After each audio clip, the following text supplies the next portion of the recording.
San Francisco is one of the fastest growing cities in the USA. Thanks to its location just north of Silicon Valley, business is booming, and the city is attracting some of the world's most successful technology companies. But traditionally, San Francisco has always felt more like a small city than a bustling metropolis. During the 60s and 70s, it was a vibrant hub of art, music, and politics. And its reputation as a center of counterculture attracted people from all over the world. Today, however, the city's writers, eco-warriors, and activists live alongside technology entrepreneurs and millionaire business leaders. This has created a new buzz. But some feel San Francisco is losing its sense of community. One reason for this is house prices. San Francisco now has the most expensive average house prices of any American city, and many long-time residents are moving to more affordable locations just outside the city. This is Sausalito, a small waterfront community just across the Golden Gate Bridge from San Francisco. A large number of the residents here still work in the city, but they prefer living in Sausalito for its small town feel.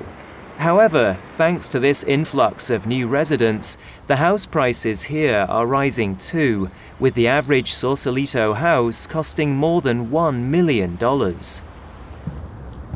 But there is one area that still offers affordable housing and a strong neighborly spirit: Sausalito's world-famous houseboat community.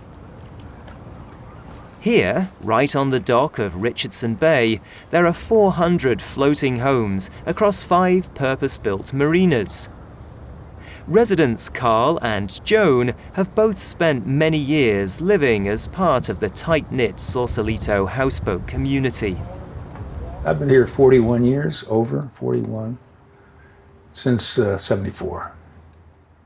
I've never lived in a place this long. I mean, all the houses and apartments I lived in, the longest I ever lived in one place was a year and a half. As far as like living here, it's just the greatest thing I've ever done, really. I'd hate to have to leave here. I moved here in 1997, so I've lived here for 18 years. It's different, and I just love it. I love living here. I love the view.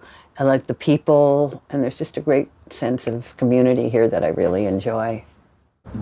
During the Second World War, the area here had been home to a huge industrial shipyard, which closed in 1945. Immediately afterwards, a number of people moved here and converted the old boats into homes. Over the years, the community grew, and by the 60s and 70s, it had a reputation as a fun, exciting, and creative place to live. Today, the houseboats are connected to local amenities, and many residents claim they are as comfortable as any small house.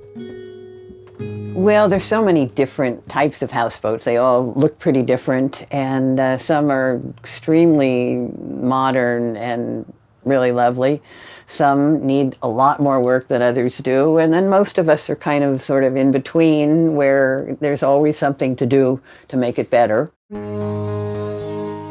The houseboat owners face many unique challenges, and maintenance is a constant battle against nature. In order to combat this, the residents here work together, sharing knowledge, tools, and labor to ensure everybody has a safe and secure home to live in. The Sausalito houseboat community has changed a lot since the days of the hippies. The floating homes here today are much more permanent than they used to be. They cost more too, but are still much cheaper than other properties in the same area. Joan and Carl have experienced these changes firsthand. If there's any challenge, it might be that somebody up on the hill in Sausalito say, "Oh, you live in a houseboat? Oh, my dear, oh my, isn't that nice?" And that would be about it, A lot of people look down their noses at houseboats because they all originated back in the hippie days.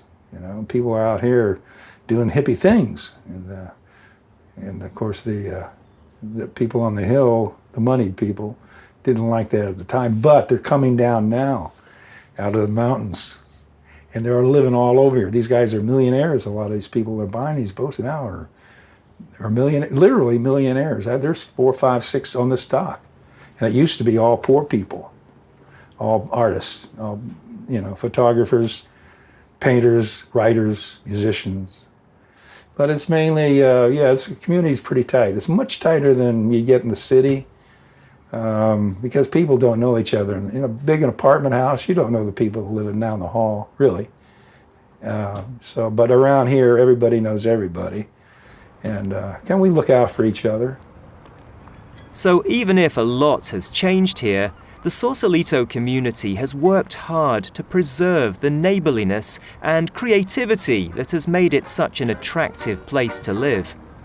This small collection of houseboats may be just 10 minutes from one of America's fastest growing cities, but it still feels like a small village by the bay.